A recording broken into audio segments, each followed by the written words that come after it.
I woke up early that morning. The kind of early where the sky is still murky and the birds haven't figured out it's time to sing yet. My name's Conrad Hale, and for 25 years I've been the guy who keeps everything flowing smooth in our house without anyone actually noticing. Today was different, though. It was my daughter Clarissa's wedding day, and I wanted it to be perfect for her. I stood there in our modest kitchen, the one with the peeling yellow paint and the fridge that hums too loud, folding napkins into those elegant shapes I'd seen on some TV show years back. I'd practiced for weeks getting the edges just so. It was my quiet way of showing her I cared. Eloise, my wife, and Clarissa were off at the salon, getting their hair twisted into curls, sipping champagne with Eloise's sisters, cackling like I didn't exist. I didn't mind too much. I'd become used to being the background guy, the one who fixes the leaking sink or mows the yard while they plan their big moments. Love, I learned, was about doing the job nobody else wanted to do. The napkins looked good, placed neat on the counter, and I smiled to myself, thinking how Clarissa might notice them later and know her old father had been part of her day. I prepared some coffee, black and strong, and sipped it carefully, watching the clock tick closer to the time I'd need to put on my suit. It wasn't new, just a gray one I'd worn to a cousin's funeral a few years back. But it still fit okay. I ironed it myself the night before, making sure the creases were sharp. Eloise had smiled when I told her I wasn't renting a tuxedo. Said I'd seem out of place next to all the posh visitors, but I didn't care. This was about Clarissa, not me. I thought of her as a kid, how she'd run around the backyard with her pigtails bouncing, calling me Daddy, while I pushed her on the swing I built from scrap wood. She was 24 now, all grown up, marrying some guy named Trevor, who worked in finance and had a handshake. That felt like a wet fish. I didn't know him well, but she loved him. And that was enough. I finished the coffee, cleaned the mug, and started packing the car with the things they'd asked me to bring. Additional chairs, a box of candles, those napkins. The house felt empty without them. Just me and the sound of my own footsteps on the creaking floor. I caught my reflection in the hall mirror, gray hair thinning at the top, creases around my eyes deeper than they used to be, and wondered whether anyone would even see me today. But I shook it off. This was Clarissa's time, and I'd spent my life making sure she got moments like today. I'd worked double shifts at the warehouse, saved every penny I could, even when Eloise spent it on gowns or excursions with her pals. I never complained.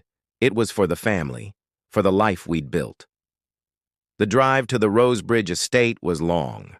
I kept the radio off, just thinking about how proud I was of Clarissa. She'd gone to college, gotten a decent career, and now she was starting her own family. I'd done my part, hadn't I? When I arrived, I wasn't met with smiles. The wedding planner barely looked at me, told me to stack the chairs over by the fountain. Another man asked if I was with catering. I just nodded and went about my work. No one knew who I was. No one cared, but that was okay. I wasn't there for them. Later, during the reception, the speeches began. Trevor's best man gave a story about their college escapades. Eloise raised her glass and toasted Clarissa with words soaked in pride and champagne. Then came Clarissa. She stood up, radiant in her dress, a smile wide across her face. She tapped the microphone. Everyone leaned in. "I want to thank everyone here," she said, "for being part of the most important day of my life. To my mother, for her grace and strength. To Trevor's parents, for accepting me with open arms. And to my dear late Uncle Harold, who always told me I could reach for the stars." I waited and waited, but that was it. She moved on. There was no mention of me. Not even a glance. It felt like someone had knocked the wind out of me. I smiled through it, of course, nodded at the clapping, took a slow sip of wine, and clutched the edge of the table. I'd made her breakfast every day, before school. Walked her to the bus when she was scared. Stood outside in the pouring rain during her soccer games, but that doesn't get you a line in a wedding speech. That gets you folded napkins and stacked chairs. As the music started and people took to the dance floor, I stepped outside, away from the noise, into the cold evening air. I looked up at the stars. They didn't care either, but they were quiet, and I needed that. After a while, Clarissa found me. "Dad," she said, "what are you doing out here? Come dance with me." I looked at her. That same little girl who used to call me superhero. But something in me had shifted. I smiled. "Not tonight, sweetheart. My feet are tired." She kissed my cheek, smelled like lavender and champagne. And then she was gone. Back inside. Back to her new life. I sat on the stone bench by the hedge, listened to the muffled music drifting through the air. Maybe this is what it means to be a father, to give everything and ask for nothing, to be the housekeeper, the quiet helper, the ghost in the background. And maybe that's enough. Maybe love doesn't need a spotlight. Maybe it just needs folded napkins and silent mornings. My name is Conrad Hale, and this is how I show love. Eyes darting to the others surrounding her like she was frightened they'd believe me, Clarissa leaned forward, her hands flat on the table, staring at me like I'd suddenly grown a second head. I didn't stop. I dug into the package again and brought out another paper. This one thicker, with more pages stapled together. "And here," I said, hoisting it up, "is the trust fund Clarissa doesn't even know she's had since she was 12. $10,000 a year, every year, sitting there waiting for her." I set it up. When I was doing those double shifts at the warehouse, when I came home with my hands bleeding from lifting cartons, so she could go to that private school. The room was bustling now, whispers turning into deep voices, people turning to each other, pointing at me. I could feel the heat in my face, the blood rushing in my ears. Yet I maintained my eyes on Clarissa. She didn't move, didn't blink, simply stared at me like she was seeing me for the first time. I lowered the papers a little, enough to stare at her straight on, and replied, "You might not have seen me, Clarissa. I wasn't the one in the images or the speeches, yet I was never missing. I was there every day, making sure you had what you needed." The words came out raw, rougher than I meant them to, but I didn't care.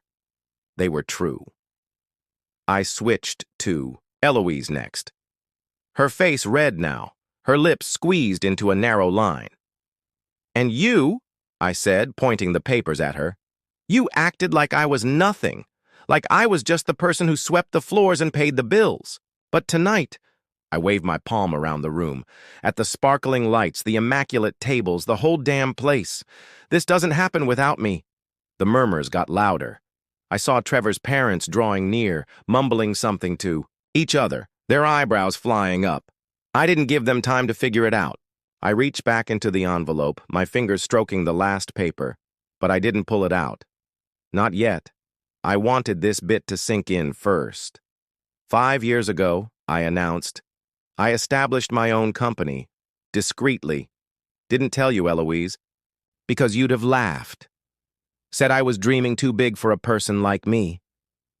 Didn't tell you, Clarissa, because I wanted you to have it one day, without you thinking it was some kind of inducement. I bought this home, Rosebridge, artwork, by piece, fixing it up, turning it into what it is now. You're all here because of me, I said. Even if you didn't know it, the room was alive now. People chatting over each other, some getting up to get a closer look at me. I spotted Maynard, that cousin with the awful teeth, smiling like he'd won.